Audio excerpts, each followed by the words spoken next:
Thomas Wilkins stood at the edge of his failing cornfield, watching as a woman he'd never met before set up an expensive-looking camera on a tripod. Less than 24 hours ago, she'd been a stranger asking permission to camp on his land. Now her documentary about rural farm life showcasing his humble struggles and connection to the land was going viral online.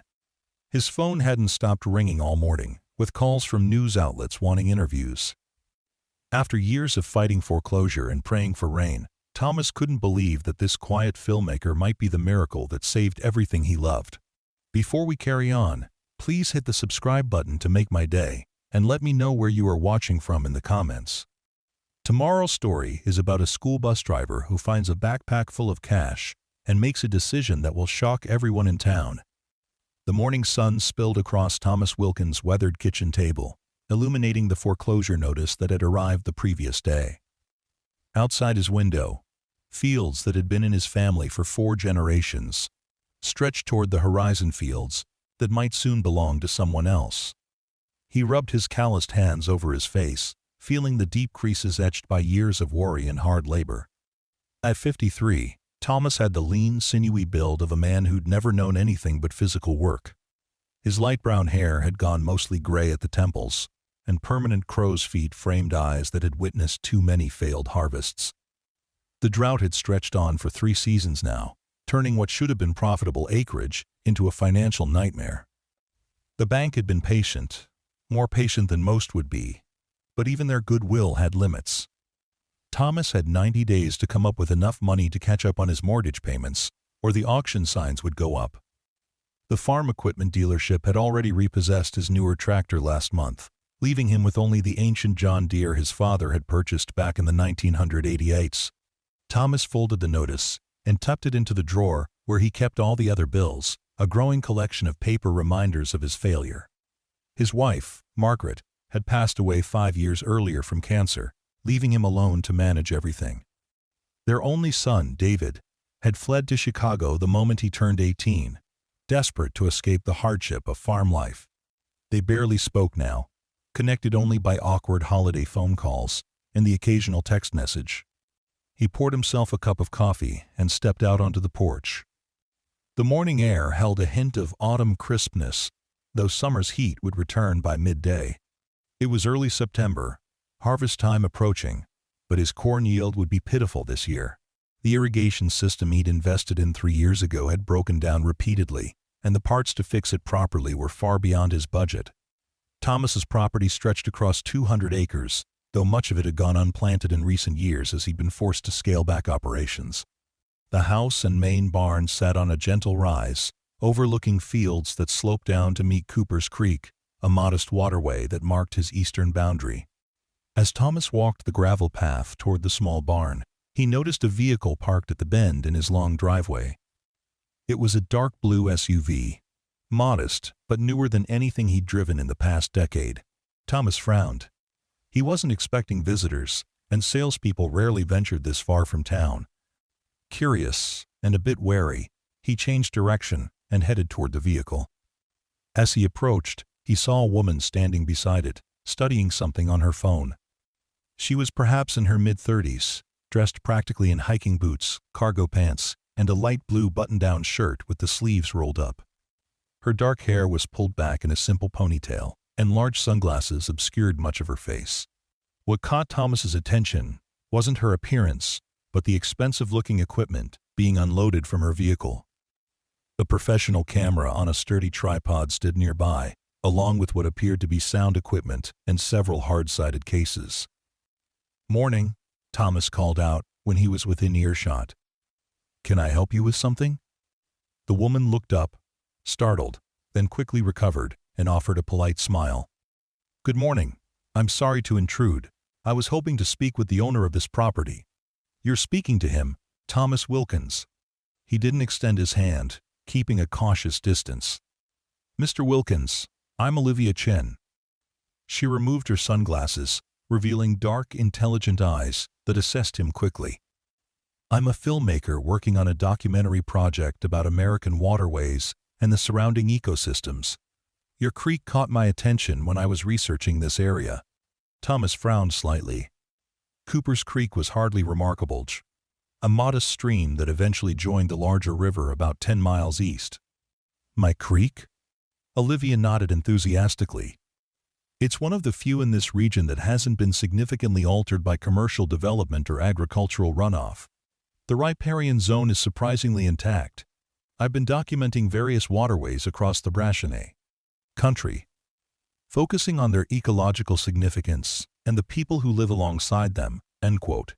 Thomas wasn't entirely sure what a riparian zone was, but he understood enough to know she was some kind of environmentalist. In his experience, environmentalists and farmers didn't always see eye to eye. "I'm not interested in being in any documentaries, Ms. Chen, and I've got work to do." He turned to leave, already dismissing her from his mind. "I understand," she said quickly. "I'm not asking you to participate. I was actually hoping for permission to camp near the creek for a few days to film the wildlife. I noticed you have a small clearing by the bend that would be perfect. I'd stay completely out of your way." Thomas paused, considering. The creek area she mentioned was far enough from the house that he'd barely notice her presence. And while he wasn't eager for company, there was something in her straightforward manner that didn't set off any internal alarms. "You planning to make trouble for farmers in this documentary of yours?" he asked bluntly. Olivia shook her head. "Not at all. My focus is on the waterways themselves, the ecology, the wildlife, the natural cycles. I document what I find, not what I expect to find." Thomas studied her for a moment longer. The truth was, he could use the money, however modest the amount might be. "I don't typically allow camping, but I might make an exception. For a fee." If she was surprised by his stipulation, she didn't show it. "That's completely fair. Would $50 per day be acceptable? I'm planning to stay for up to a week, possibly less if I get the footage I need sooner." The amount was more generous than Thomas had expected. A quick calculation told him that could be up to $350 enough to cover the overdue electric bill with some left over for groceries. "You'll need to follow some rules. No fires except in a contained camp stove. Stay away from my livestock. And don't go wandering around the farm buildings without permission." "Absolutely," Olivia agreed readily. "I'll respect your property and privacy. I'm here for the creek ecosystem, not to disturb your operations." Thomas nodded slowly. "All right then. You can use that clearing by the big bend in the creek. There's a path that leads down from where this driveway curves. I'll take the first 2 days' payment now, and we'll see how it goes." And Olivia reached into her pocket and pulled out her wallet, counting out 5 $20 bills. "Thank you, Mr. Wilkins. I appreciate your flexibility." As he pocketed the money, Thomas felt a twinge of something not quite shame, but close to it. It bothered him that he was reduced to renting out a patch of ground to make ends meet. But pride wouldn't pay the bills, and he was well past the luxury of turning down income, however small. "There's a water pump near the old oak if you need it. Water's clean. Comes from our well." It was the closest he would come to a welcoming gesture. "Thank you. I brought plenty of supplies, but that's good to know." She hesitated, then added, "I noticed your cornfields on the drive in. This drought must be making things difficult." Thomas stiffened. He didn't discuss his financial troubles with strangers, especially not city people who wouldn't understand the complexities of modern farming. "I manage. Been doing this all my life." Olivia seemed to sense his discomfort and changed the subject. "Well, I won't keep you from your work. I'll get set up down by the creek and stay out of your way." Thomas nodded and turned to leave, already refocusing on the day's tasks ahead. "Creek floods sometimes when it rains hard up north. Even if it's dry here, keep an eye on the water level if the weather changes." Olivia worked methodically, setting up her camp with the efficiency of someone who had done this many times before. Her 4-person tent was larger than necessary for just her, but she needed the extra space for her equipment. A compact table unfolded to create a workspace for her laptop and portable hard drives, and her solar charging station would keep everything powered. What she hadn't mentioned to Thomas Wilkins was that she wasn't just any documentary filmmaker. Olivia Chen had made a name for herself with her series Hidden Waters, which had won critical acclaim and a devoted following on streaming platforms. Her approach, intimate, honest, and visually stunning portrayals of overlooked natural spaces and the people connected to them had resonated with viewers tired of sensationalized nature documentaries. Her most recent installment, focusing on a desert spring in Arizona and the Native American community fighting to protect it, had gone viral and caught the attention of major environmental organizations. Now she had funding for a full season of new episodes, with Cooper's Creek intended as the opening feature. By mid-afternoon, Olivia had her camp established and her primary equipment ready. The September sun cast golden light across the water, creating perfect conditions for her first shooting session.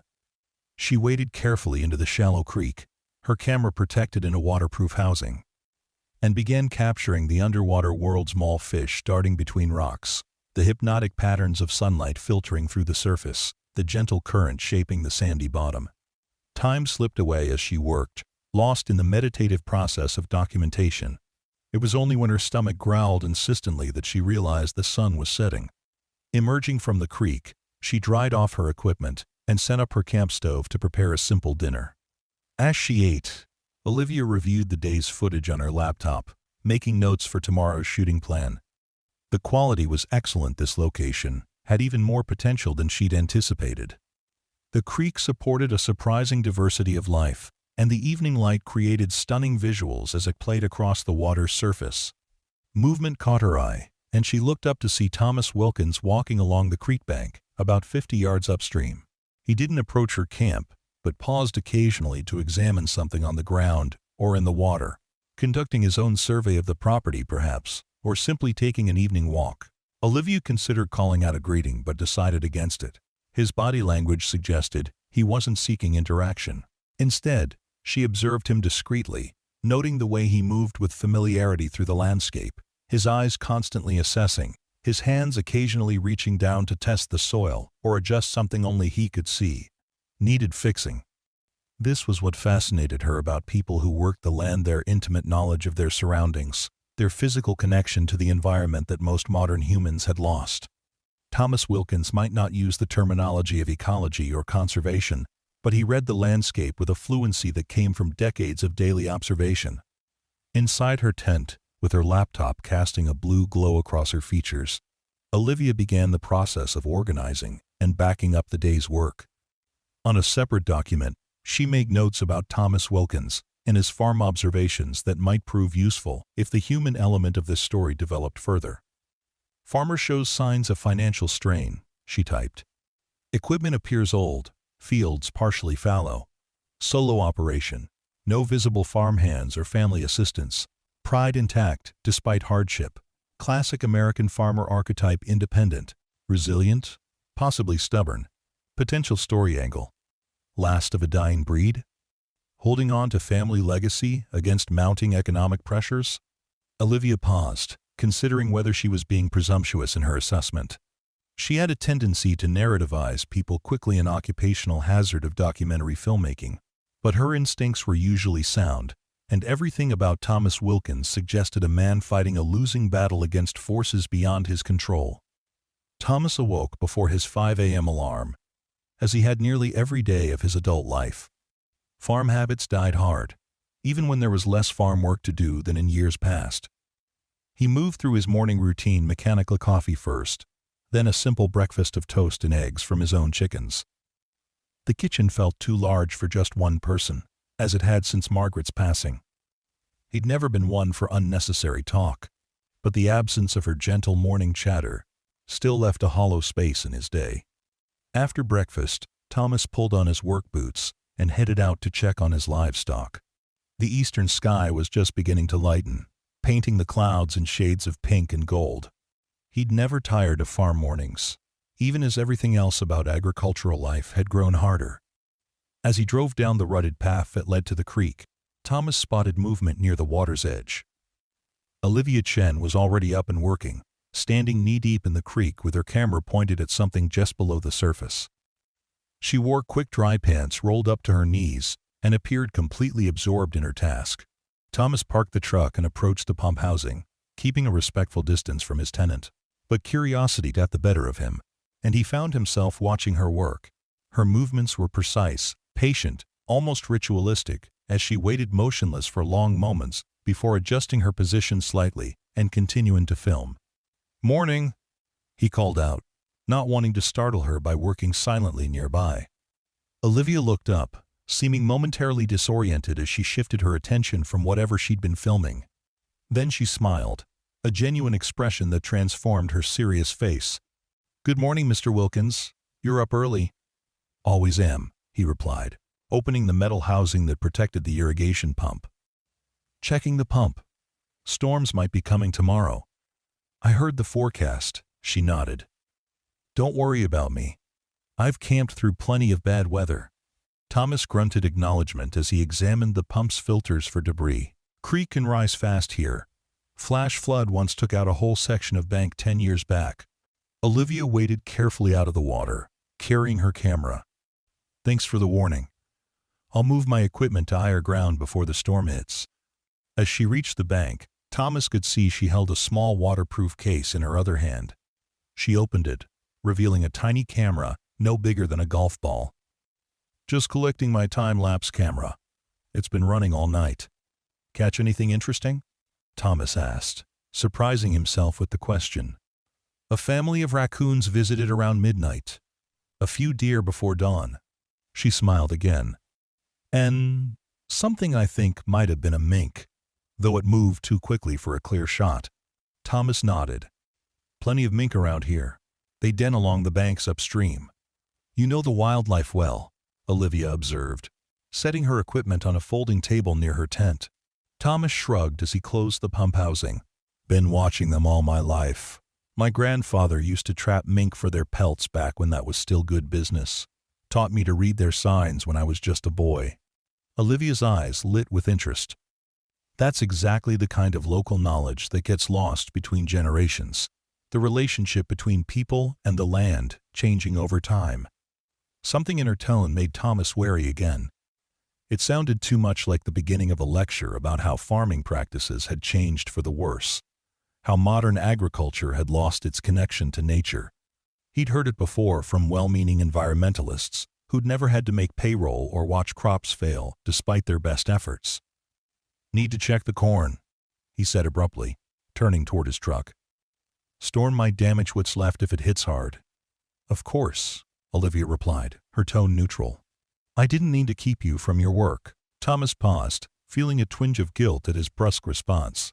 She was paying to be here after all, and hadn't actually said anything critical. "Water level marker is on that post there," he said, pointing to a painted stake driven into the creek bank. "If it rises above the red line, you should move to higher ground.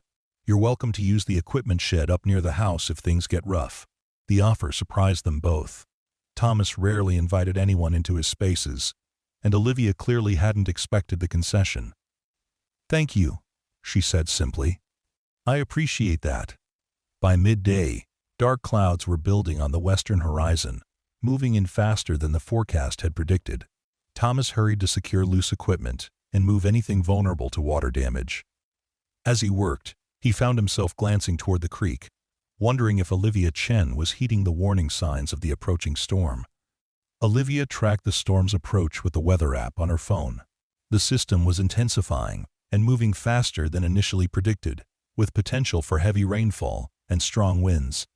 She methodically broke down her outdoor setup, storing cameras and sound equipment in waterproof cases and securing them inside her tent. As the first fat raindrops began to fall, Olivia finished weatherproofing her camp. She'd repositioned her tent on higher ground, following Thomas's advice about the creek's potential to rise. Still, if the rainfall was as heavy as predicted, the entire clearing might become problematic. The sky darkened ominously as the storm front arrived in earnest. Wind whipped through the trees along the creek bank, and rain began falling in sheets. Inside her tent, Olivia opened her laptop to review the morning's footage while waiting out the weather. But the sound of rushing water soon drew her attention. Peering out through the rain-streaked tent flap, she saw that the creek was already rising, muddy water moving much faster than the gentle flow of the previous day. Olivia checked the water level marker Thomas had pointed out. The creek hadn't reached the red line yet, but it was climbing steadily. Given the intensity of the rainfall, she decided not to risk waiting until the last minute. Quickly, she packed her laptop and essential equipment into waterproof bags, then dismantled her tent in the pouring rain. struggling against the wind that threatened to tear the fabric from her hands. With her gear loaded into heavy waterproof duffels, Olivia began the soggy trek up toward the farm buildings. The rain hammered down with surprising force, turning the dirt path into slick mud that made walking difficult, especially while carrying her equipment. By the time she reached the equipment shed Thomas had mentioned, she was drenched and exhausted. The sound of the door opening behind her made Olivia turn quickly. Thomas Wilkins stood in the doorway, also drenched from the storm, carrying a flashlight. "Creek's rising fast," he said without preamble. "Saw you heading this way. Good call moving your gear."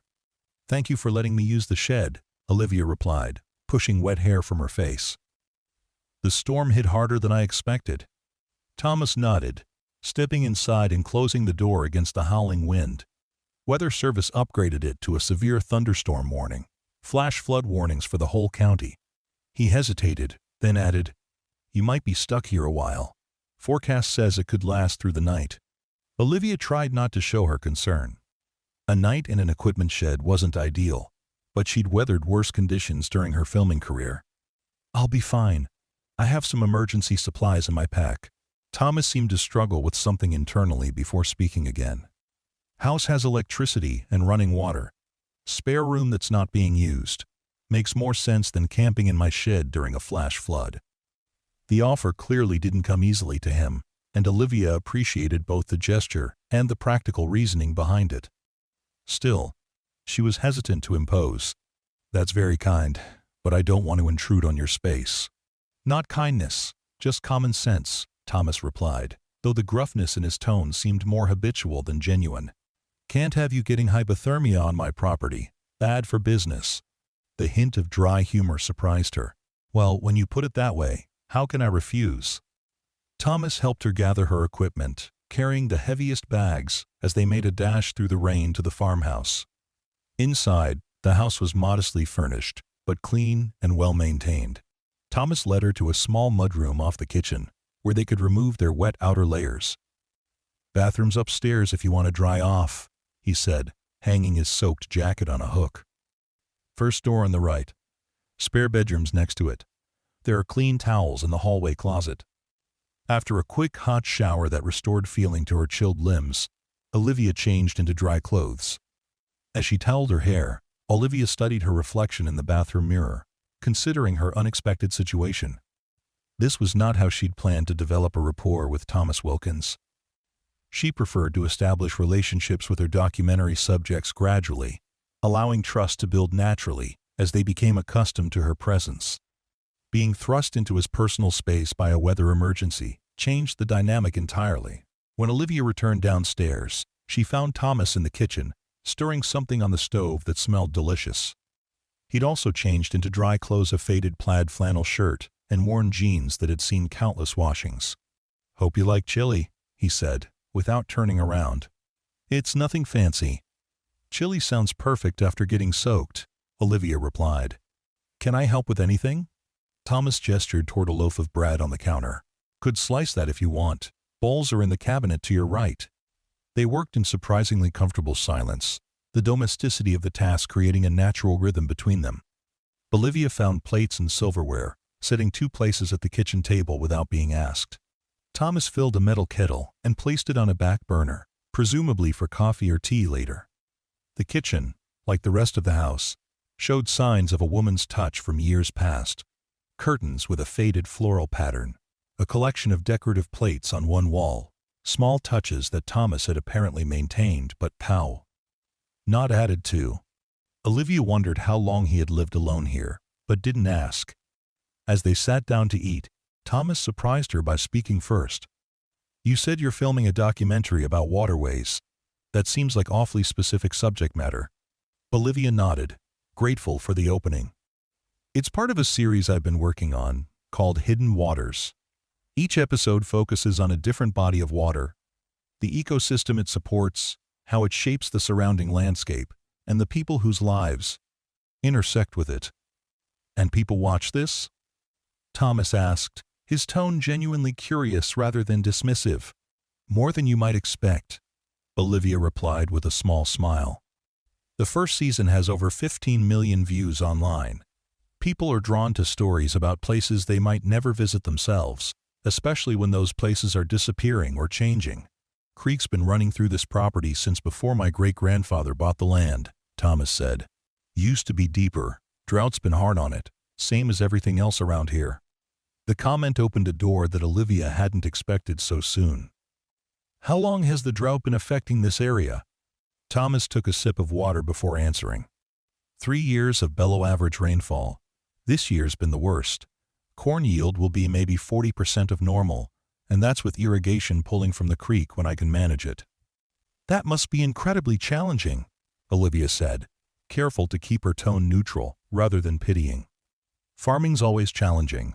Nature doesn't owe us good conditions. The stoicism in his voice was undermined slightly by the tightness around his eyes. But this stretch has been harder than most. Lots of farms around here going under. Including yours? The question slipped out before Olivia could consider its bluntness, and she immediately regretted it. I'm sorry. That was too personal. To her surprise, Thomas didn't seem offended. It's a fair question, given the state of things you can see for yourself. He set down his spoon and looked directly at her. Yes. Including mine, most likely. Bank's patience is running out. Can't blame them, business is business. The frank admission caught Olivia off guard. She'd expected more resistance to discussing financial troubles. I'm sorry to hear that. Has your family been here a long time? 4 generations. My great-grandfather purchased the first 100 acres in 1903. My grandfather doubled it. My father maintained it. And I'll be the one to lose it. The matter-of-fact way he stated this made it all the more poignant. That's not for your documentary, by the way. Just answering your question. Of course, Olivia assured him, though her documentarian's mind was already seeing the narrative potential.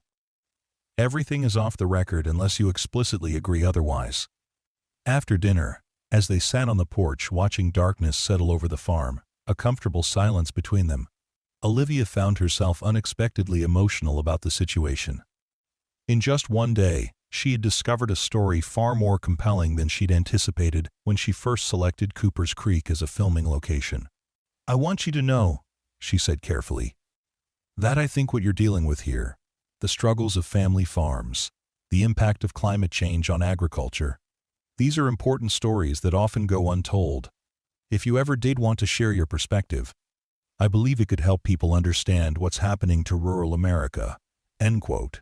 Thomas gazed out at his rain-soaked fields, considering her words. Not sure anyone cares much about old farmers going broke. Been happening for decades. People care more than you might think, Olivia countered gently. There's a growing disconnect between urban consumers and the sources of their food. Your story could bridge that gap, help people understand the human cost of the agricultural changes happening across the country. Thomas didn't respond immediately, and Olivia didn't push. She'd planted a seed, but it would need time to germinate. They continued sitting in companionable silence, watching lightning flash in the distance as the storm began to move eastward. Morning arrived with watery sunlight filtering through dissipating clouds. The storm had passed, leaving behind puddles that reflected the brightening sky and fields glistening with moisture. Thomas was already awake and working when Olivia came downstairs, the smell of coffee and frying bacon greeting her. Hope you slept okay, Thomas said by way of greeting, sliding eggs from a cast-iron skillet onto 2 plates. Figured you might want breakfast before heading back to your camp. I slept very well, thank you, Olivia replied, accepting the offered plate. How bad is the flooding? Creek's over its banks but receding. Your camping spot's underwater, though not as bad as I feared. Road to town should be passable by afternoon.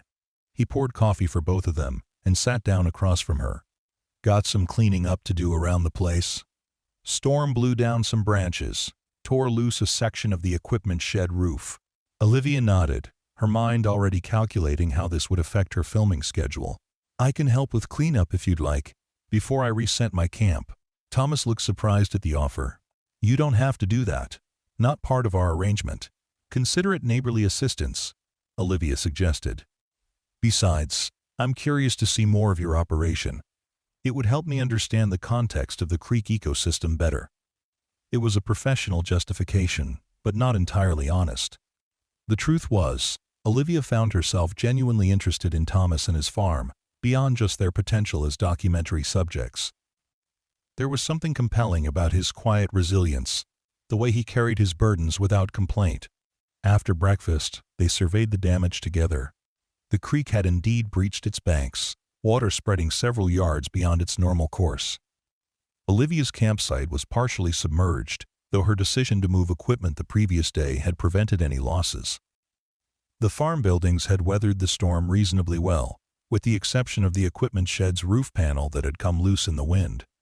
"I can hold the ladder while you work on the roof," Olivia offered, rolling up her sleeves. Thomas looked skeptical. "You sure about that? Not exactly what documentary filmmakers usually do." "I'm not filming today anyway until the water recedes," she pointed out pragmatically. "And I'm stronger than I look." Over the next few hours, they worked together repairing storm damage around the farm. By noon, they'd made significant progress, and Thomas seemed impressed by her willingness to tackle physical labor. "You're not what I expected," he admitted as they paused for water near the barn. "Most city folks I've met would be complaining about broken nails and lack of cell service by now." Olivia laughed. "I spend weeks at a time in remote locations for my work. I've camped in deserts, hiked through swamps, and once spent 3 days on a small fishing boat during a nor'easter to get footage. Farm work is actually quite pleasant by comparison." "Still," Thomas said, wiping sweat from his brow, "you didn't sign up for manual labor when you asked to camp here. I appreciate the help." "Actually," Olivia began, seizing the opening, "this is giving me a much better understanding of how the creek integrates with your farming operation. If you're still open to it, I'd love to include some of this context in my documentary." Thomas considered for a moment, then nodded slowly. "Guess I could answer some questions about the creek, how we use it for irrigation. Nothing too personal, though." "Of course," Olivia agreed quickly. "Just factual information about how the waterway supports agriculture." By late afternoon, Cooper's Creek had largely returned to its banks, though running higher and faster than before the storm. Olivia's campsite was muddy, but usable again. Thomas helped her reset her tent on slightly higher ground and retrieve the rest of her equipment from the house. "You're welcome to keep using the bathroom at the house," he offered as they finished setting up. "Probably more comfortable than whatever camping arrangements you have." "That's very kind, thank you," Olivia replied, surprised by the continued hospitality. It seemed the storm had washed away some of Thomas's initial reserve. That evening, as Olivia reviewed her footage and made plans for the next day's filming, she felt a growing sense of purpose about this project. Cooper's Creek wasn't just an ecological feature, it was a thread running through human lives, through economic systems, through the changing relationship between Americans and their food sources.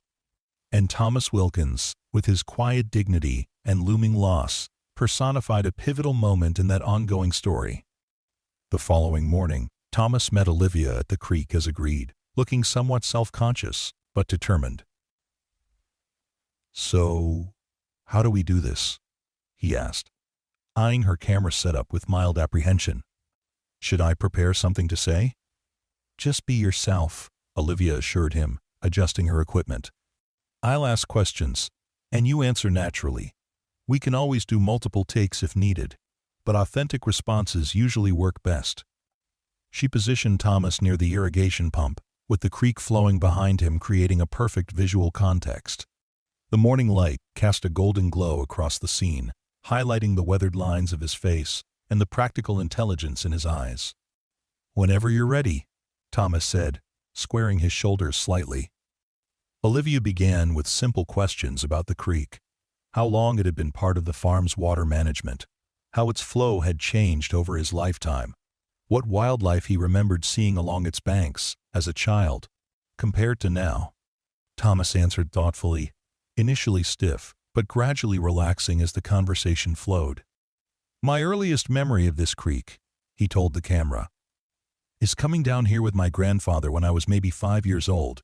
He taught me to fish with just a piece of string, a bent pin, and some bread for bait. Caught a sunfish right about there." He pointed to a shaded pool beneath an overhanging willow. Creek was deeper then, ran strong year-round. Now it dries to a trickle in late summer unless we get lucky with rain. As the interview progressed, Olivia gently steered the conversation toward the challenges facing small farms. Thomas spoke with surprising candor about the economic realities that had pushed family operations like his to the brink. Used to be you could make a decent living on 200 acres, he explained, gazing across his fields. Now, the big operations run thousands of acres, have equipment that costs more than my entire farm, contracts with processors that small farmers can't access. Economy of scale, they call it. And the drought has made things worse? Olivia prompted. Thomas nodded.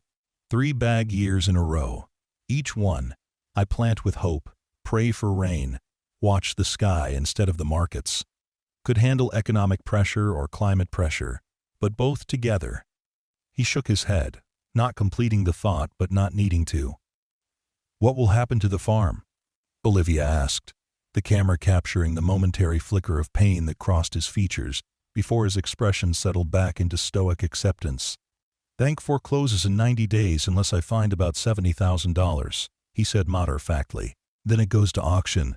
Probably get bought by one of the corporate operations expanding through the area. They'll tear down the house. The barns buildings my grandfather raised with his own hands put up metal structures that can house bigger equipment. More efficient that way. How does that make you feel? It was a standard documentary question, but Olivia found herself genuinely wanting to know the answer. Thomas was quiet for a long moment, looking out across the land that had been his family's for generations.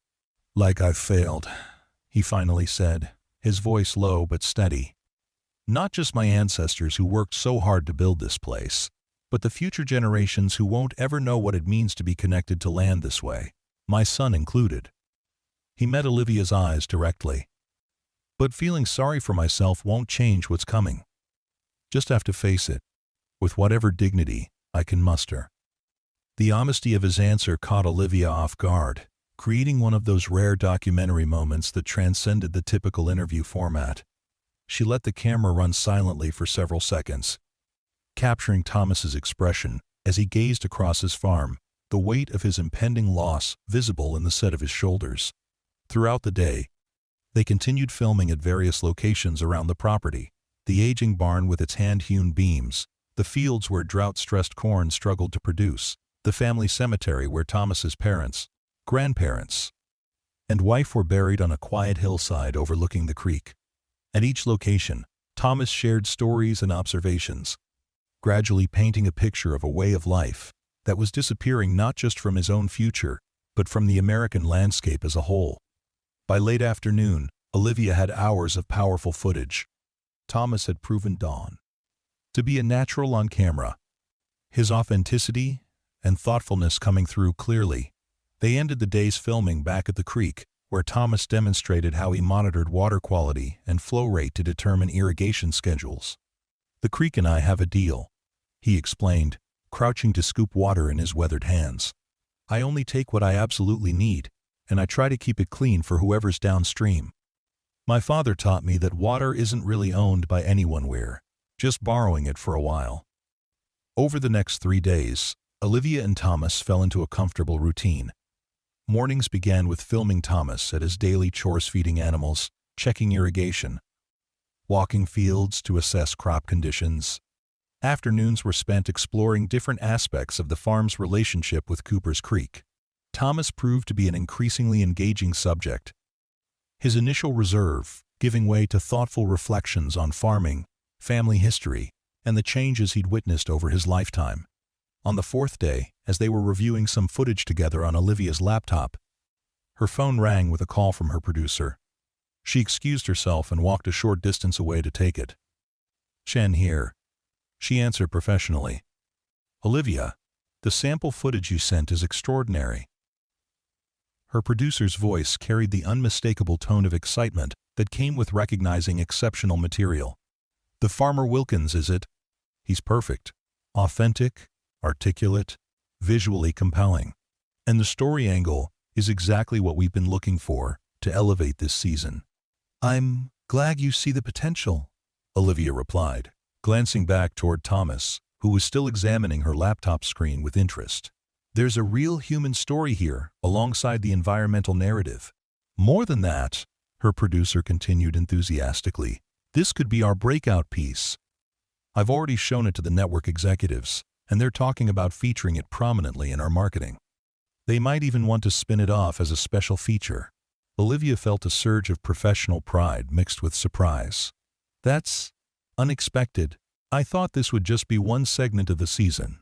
It started that way, but this is too good to limit. Listen, the network wants to move quickly on this. Can you get more in-depth material on the foreclosure angle? The conflict between family farming and corporate agriculture? That's the human drama that will draw viewers. I can, Olivia said slowly, but I want to be careful about how we frame this. Thomas Mr. Wilkins isn't looking for publicity or to become a symbol. He's just trying to maintain his dignity through a difficult transition.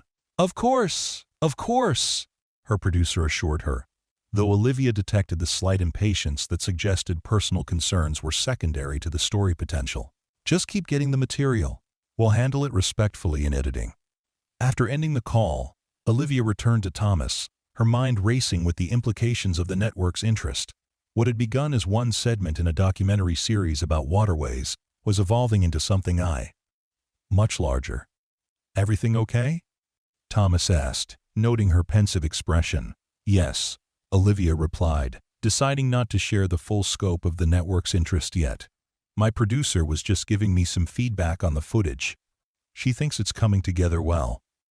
That evening, as they ate dinner on the farmhouse porch, Olivia found herself contemplating the ethical dimensions of documentary filmmaking more deeply than usual. The line between documenting reality and influencing it had always been blurry in her profession, but never had it felt quite so personal. You've been quiet tonight, Thomas observed as they finished their meal. Having second thoughts about spending so much time on a failing farm? The question was asked lightly, but Olivia sensed the genuine uncertainty beneath it. Not at all. Actually, I'm thinking this material might be more significant than I initially planned.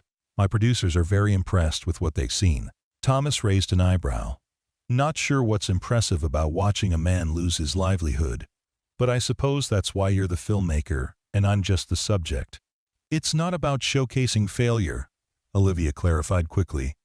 It's about telling an important story about American agriculture, rural communities, and our relationship with the land. Your perspective matters, especially because it's becoming increasingly rare. Thomas considered this, then nodded slowly. Well, if it helps someone understand what's being lost when places like this disappear, I suppose that's something worthwhile coming from this mess. The next morning, as Olivia was setting up for another interview, Thomas approached her with an unexpected proposal. There's something I want to show you, he said, his manner suggesting this was significant. Something I haven't talked about yet that might add another dimension to your story. Intrigued, Olivia readily agreed. Soon they were following a narrow trail along the creek bank on Thomas's ATV, heading upstream from her camping spot. After about 15 minutes, the trail widened into a small clearing beside the creek. This is the oldest part of the property, Thomas explained as they walked toward the water. Land my great-grandfather purchased first, before expanding the farm. Family lore says he chose this spot because of that. He pointed across the creek to where a remarkable formation rose from the opposite Banca natural spring bubbling up from limestone rocks, creating a small waterfall that cascaded into the creek. The morning sunlight caught the falling water, transforming it into a glittering curtain against the dark stone. It's beautiful, Olivia said sincerely, already framing shots in her mind. The visual appeal was undeniable, but she wasn't sure how this connected to the documentary's themes. It's more than just pretty, Thomas continued, leading her closer. This spring has never run dry, not even during the worst droughts on record. My great-grandfather called it the heart spring, because as long as it was beating, the land would survive. He crouched beside the creek, dipping his hand into the clear water. The water from this spring keeps this section of the creek flowing even when other parts slow to a trickle. It's why Cooper's Creek has always been more reliable than other waterways in the region. Olivia knelt beside him, camera forgotten for the moment, as she absorbed the significance. So, this spring is essentially drought-proof? That seems incredibly valuable in today's climate conditions. Thomas nodded. That's what I've been thinking these past few years. Most farmers around here are drilling deeper wells or watching their irrigation ponds dry up. Meanwhile, this spring keeps flowing at a constant rate, year-round. He stood, gesturing to the surrounding area. I've been experimenting up here, out of sight of the main farm. Started 3 years ago when the drought first hit. For the first time, Olivia noticed what appeared to be an experimental garden area set back from the creek-raised beds, with various plants growing in controlled conditions. A small greenhouse-like structure made from salvaged windows, and what looked like a homemade irrigation system that channeled water from the spring. "What exactly are you growing here?" she asked, following as Thomas led her toward the plots. "Drought-resistant heritage crops," he explained, pride evident in his voice. "Seeds passed down through my family, plus varieties I've sourced from other farmers facing similar conditions. Plants that can produce with minimal water, resist pests naturally, and still provide good nutrition." Inside the makeshift greenhouse, Thomas showed Olivia trays of seedlings and carefully labeled seed storage. "I've been selectively breeding for drought tolerance, trying to develop strains specifically adapted to our changing conditions. It's small scale, just a hobby really, but it could be significant," Olivia finished, her mind racing with the implications. "You're essentially creating a genetic bank of drought-resistant crops, developed through traditional farming knowledge rather than corporate bioengineering." Thomas nodded, seeming pleased that she understood. Corporate agriculture develops seeds for maximum yield under ideal conditions with heavy chemical inputs. I'm looking for plants that can survive when conditions aren't ideal, using methods any farmer could replicate without expensive technology. Olivia began filming, capturing the experimental plots, the spring that made them possible, and Thomas explaining his methodology. This was exactly the narrative element she'd been missing. Not a magical solution to his financial problems, but a demonstration that traditional farming wisdom might hold answers to modern agricultural challenges that corporate approaches overlooked. "How long have you been doing this?" she asked, as she filmed him harvesting seeds from a particularly robust tomato plant. "Started small after Margaret passed," Thomas replied. "She always kept a garden, and I found it therapeutic, I guess, to continue that work. When the drought hit, it became more purposeful. Now I correspond with a network of other farmers doing similar experiments. We exchange seeds, share results." "And does the bank know about this work?" Olivia asked carefully. Thomas shook his head. "It's not the kind of thing that changes a balance sheet. Can't put a dollar value on seeds that might produce better crops years from now. Banks deal in this quarter's numbers, not long-term resilience." Back at the farmhouse that evening, Olivia called her producer to share the exciting development. The response was immediate and enthusiastic. "This is gold, Olivia," the producer exclaimed. "The seed-saving angle ties perfectly into current conversations about agricultural resilience and corporate control of food systems. We need to highlight this prominently, maybe even adjust the title to reflect this new dimension." The remainder of the day was spent filming additional material about Thomas's seed-saving work, including close-ups of his meticulous records and the various heritage varieties he was preserving. By evening, Olivia had a wealth of new footage that significantly expanded the documentary's scope and added a crucial element of forward-looking hope to what had previously been primarily a story of loss. That night, as they sat on the porch, watching fireflies emerge in the gathering dusk, Thomas made an announcement that took Olivia by surprise. "I've been thinking," he said quietly. "If your network is serious about this documentary, I'd like to reach out to my son. He should see this, not just what's being lost, but what might still be saved." "I think that's a wonderful idea," Olivia replied, warmly.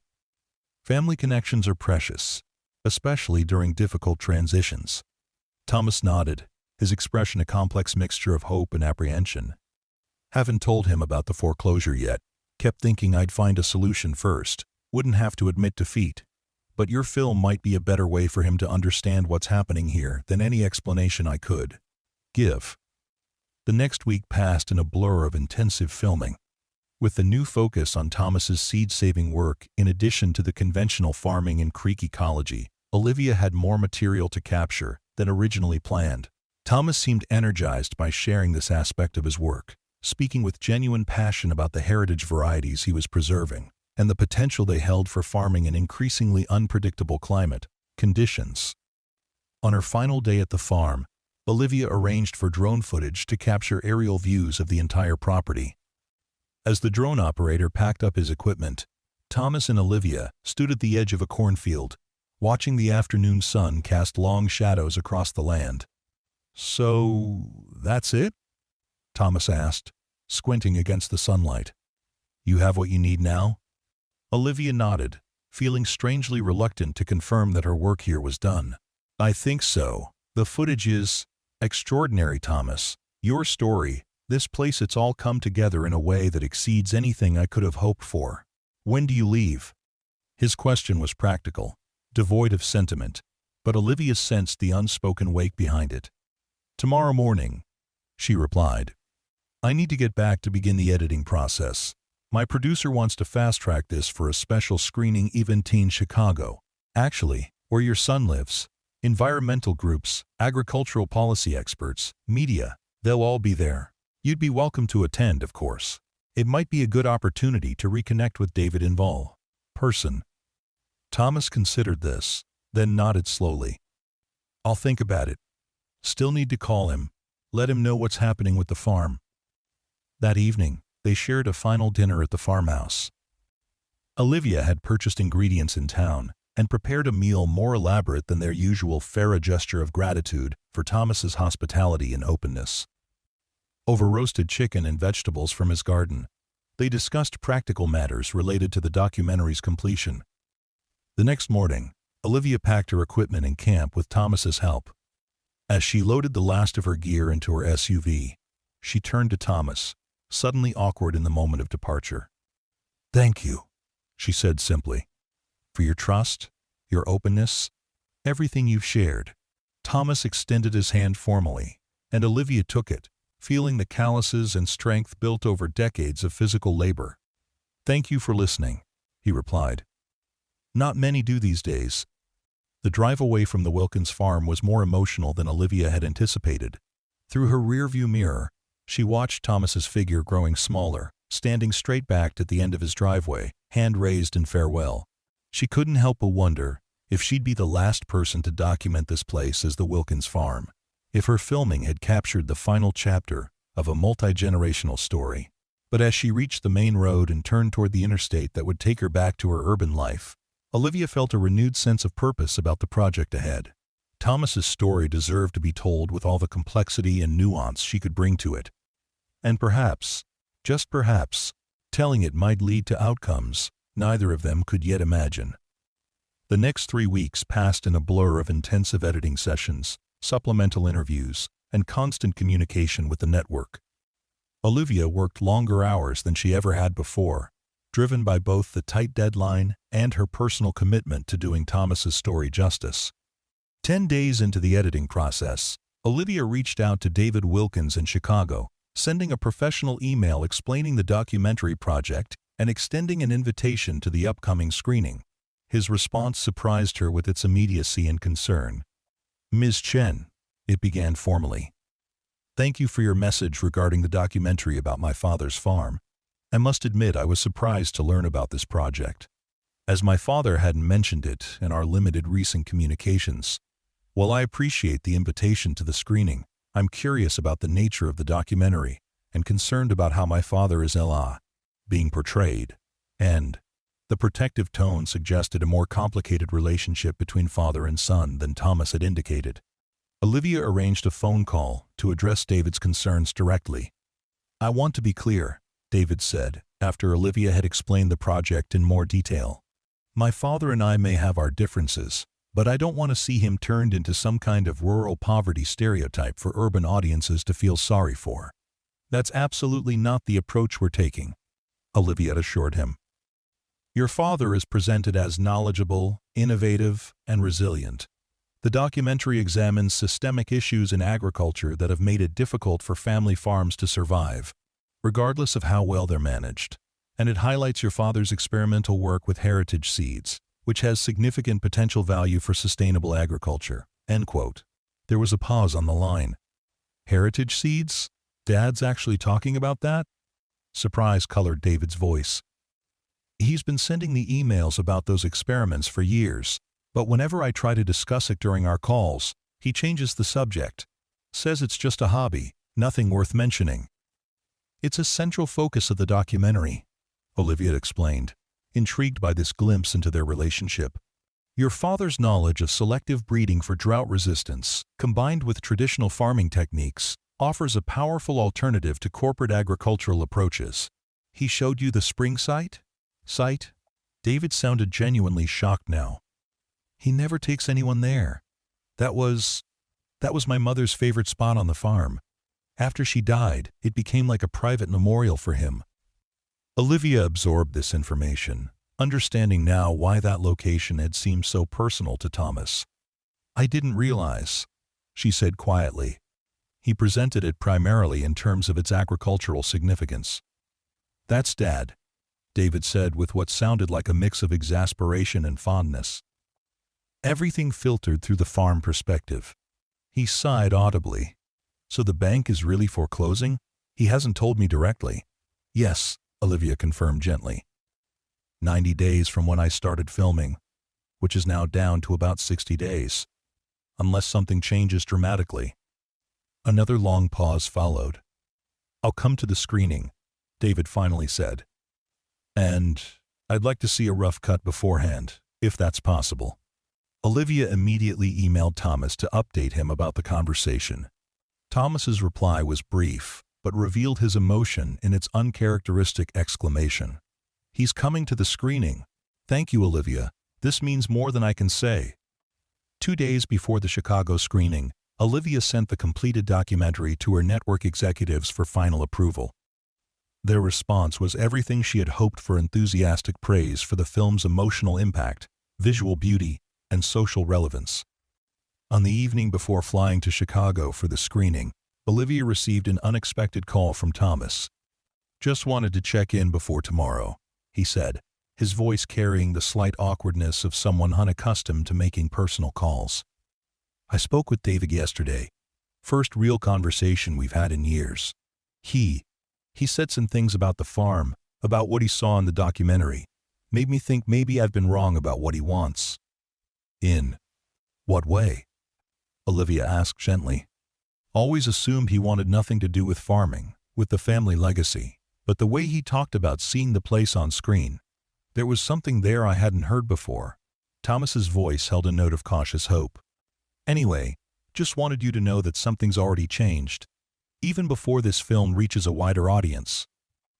The Harris Theater in downtown Chicago gleamed with sleek modernity, its glass facade reflecting the city lights as evening fell.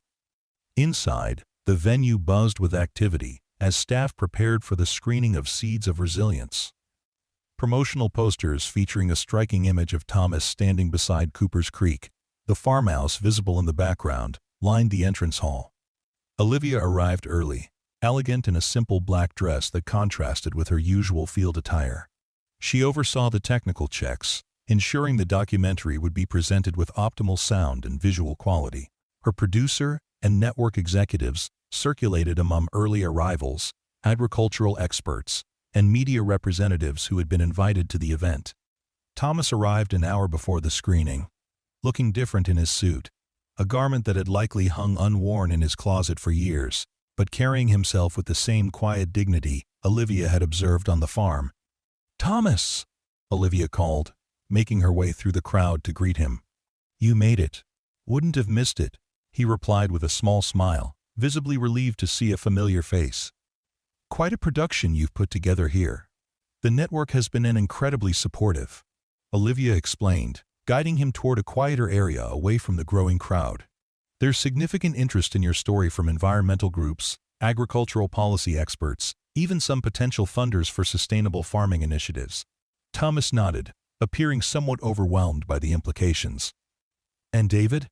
Has he arrived?" "Not yet, but he confirmed he's coming." Olivia checked her watch. "The screening starts in 45 minutes. 20 minutes before the screening was scheduled to begin, Olivia noticed a shift in Thomas's attention, his gaze fixed on the theater doors. Following his line of sight, she saw a man who could only be David Wilkins, the same strong jawline as his father, the same direct gaze, though softened by stylish glasses and framed by a more contemporary haircut. "He's here," Olivia said softly to Thomas, whose expression had transformed into a complex mixture of pride, nervousness, and hope. "Yes," Thomas replied, straightening his shoulders slightly. "Guess I should go," Olivia encouraged. "I'll handle things here."